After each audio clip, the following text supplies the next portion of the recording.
ನಮಸ್ತೆ ಸರ್. ಓ ನಮಸ್ತೆ ಮೇಡಮ್. ಏನ್ ಸರ್ ಚಿನ್ನದ ಬೆಲೆ ಬೇರೆ ಗಗನಕ್ಕೇರ್ತಿದೆ. ನನ್ ಮಗಳು ಮದ್ವೆಗೋಸ್ಕರ ಒಡವೆಗಳ್ ಮಾಡಿಸ್ಬೇಕಿತ್ತು. ಹಾ ಹಾ ಹಾ ಏನ್ ಬೇಕಿತ್ತು ನಿಮ್ಗೆ? ಹಾರ ಮಾಡಿಸ್ಬೇಕಿತ್ತು. ಈಗಿನ ಹಾರಗಳ್ ನೋಡಿದ್ರೆ ತುಂಬಾ ಲೈಟ್ ವೈಟ್ ಮತ್ತೆ ಕಟ್ ಆಗೋ ಚಾನ್ಸಸ್ ಇರುತ್ತೆ. ಮೇಂಟೈನ್ ಮಾಡಕ್ಕಾಗಲ್ಲ. ಏನ್ ಮಾಡೋದು ಸರ್? ಏನ್ ವೆಹಿಕಲ್ ನೋಡ್ತಾ ಇದ್ದೀರಾ? ಸರ್ ನಾನು ಒಂದ್ 20 ಗ್ರಾಮ್ ಒಳಗ್ ನೋಡ್ತಾ ಇದ್ದೀನಿ. ಸೊ ನಿಮ್ಗೆ ನಾನೊಂದು ಐಡಿಯಾ ಕೊಡ್ತೀನಿ. ಬೆಸ್ಟ್ ಐಡಿಯಾ ಅಂತ ಹೇಳ್ಬೋದು. ನಿಮ್ಗೆ ತುಂಬಾ ಚೆನ್ನಾಗಿ ವರ್ಕೌಟ್ ಆಗುತ್ತೆ. ಆಮೇಲಿಂದ ತುಂಬಾ ರಿಲಯಬಲ್ ಇರುತ್ತೆ, ಗಟ್ಟಿ ಬರುತ್ತೆ. ಹಾ ಸರ್. ನೋಡಿ ಇದು ಹೇಗಿದೆ ಹಾರ? ಸರ್ ನೋಡಕ್ ತುಂಬಾ ಚೆನ್ನಾಗಿದೆ. ಜಾಸ್ತಿ ವೆಯ್ಟ್ ಇರೋ ತರ ಅನಿಸ್ತಾ ಇದೆ ಸರ್.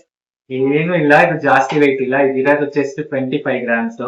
ಆಮೇಲೆ ಇದು ನಿಮ್ಗೆ 75 ಹಾಲ್ ಮಾರ್ಕ್ ಅಂದ್ರೆ 18 ಕ್ಯಾರೆಟ್ ಗೋಲ್ಡ್ ಅಲ್ಲಿ ಮಾಡಿರುವಂತ ಒಡವೆ ಇದು. ಇದೇನಾದ್ರು ನಿಮ್ಗೆ ಡಿಫ್ರೆನ್ಸ್ ಅಂತ ಅನಿಸ್ತಿದ್ಯಾ 22 ಕ್ಯಾರೆಟ್ಗೆ 18 ಕ್ಯಾರೆಟ್ಗೆ? ಸರ್ ಹಾಗೆ ಅನಿಸ್ತಾ ಇಲ್ಲ. ಅಲ್ವಾ? ಇದು ನಿಮ್ಗೆ ತುಂಬಾ ಬಾಳಿಕೆ ಬರುತ್ತೆ, ಗಟ್ಟಿ ಇರುತ್ತೆ, ವೆಯ್ಟ್ ಇರುತ್ತೆ. ನಿಮ್ಗೆ ಏನಾಗುತ್ತೆ, ರಫ್ ಯೂಸ್ ಮಾಡಿದ್ರು ಏನು ಆಗಲ್ಲ. ಇದಕ್ಕೆ 916 ಗೋಲ್ಡ್ಗೆ ಡಿಫ್ರೆನ್ಸ್ ಏನು ಅಂದ್ರೆ 916 ಏನ್ ಸ್ಟ್ರೆಂತ್ ಇರುತ್ತೋ ಅದ್ರ ಡಬಲ್ ಸ್ಟ್ರೆಂತ್ ಇದ್ರಲ್ಲಿ ನಿಮಗೆ ಬರುತ್ತೆ. ನೀವು ಏನ್ ರಫ್ ಯೂಸ್ ಮಾಡಿ ಹೇಗೆ ಮಾಡಿದ್ರು ಏನು ಬೀಳೋದು, ಏನು ಆಗೋದಿಲ್ಲ ನಿಮ್ಗೆ. ಸರಿನಾ? ಇದು ಒಂದು ಆಪ್ಷನ್. ನೆಕ್ಸ್ಟ್ ಏನು ಅಂದ್ರೆ ಇದಕ್ಕೆ ಮತ್ತೆ 916 ಗೋಲ್ಡ್ಗೆ ನಿಮ್ಗೆ ಆಲ್ಮೋಸ್ಟ್ 1 ಗ್ರಾಮ್ಗೆ 2ರಿಂದ 2.5 ಸಾವಿರ ಡಿಫ್ರೆನ್ಸ್ ಬರುತ್ತೆ. ಸೊ ನೀವು ಒಂದು 25 ಗ್ರಾಮ್ಸ್ ಅವರೇಜ್ ಆಗಿ ಹಾರ ತಗೋತೀರಾ ಅಂದ್ರೆ ನಿಮ್ಗೆ ಒಂದು 50,000 ರೂಪಾಯಿ ಉಳಿಯುತ್ತೆ. 50,000 ಉಳಿದ್ರೆ ನಿಮ್ಗೆ ಏನ್ ಮಾಡ್ಬೋದು? ಈ ಒಂದು ಓಲೆ ಗಿಫ್ಟ್ ಆಗಿ ಸಿಗುತ್ತೆ ನಿಮ್ಗೆ. ಏನ್ ಹೇಳಿ? ಸೊ ಇದು ನಿಮ್ಗೆ ವರ್ಕೌಟ್ ಆಗುತ್ತೆ ಅಂತೀರಾ ಇಲ್ವಾ? ಲೈಫ್ ಬರುತ್ತೆ ಅಂತೀರಾ ಇಲ್ವಾ?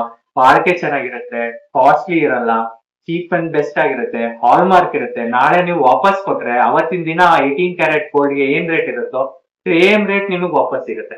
ಸೊ ಇದೆಲ್ಲ ಬೆನಿಫಿಟ್ ಇರೋದ್ರಿಂದ ನೀವು ಒಂದ್ ಐಟಮ್ ತಗೊಂಡ್ರೆ ಇನ್ನೊಂದ್ ಐಟಮ್ ತಗೊಂಡಂಗೆ.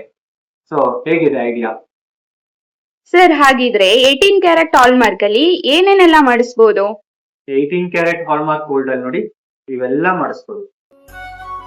ನೂರಾರು ಡಿಸೈನ್ ನೋಡಿ ಅಂಗಡಿಯವ್ರಿಗೆ ಲಾಭ ಕೊಡೋದು ಒಂದೇ ಅಲ್ಲ, ನೀವು ತಿಳುವಳಿಕೆ ಪಡಿಬೇಕು. ಹಾಗೆ ಹೇಗೆ ಹಣ ಉಳಿಸ್ಬೇಕು ಅನ್ನೋದನ್ನ ನೋಡಬೇಕು.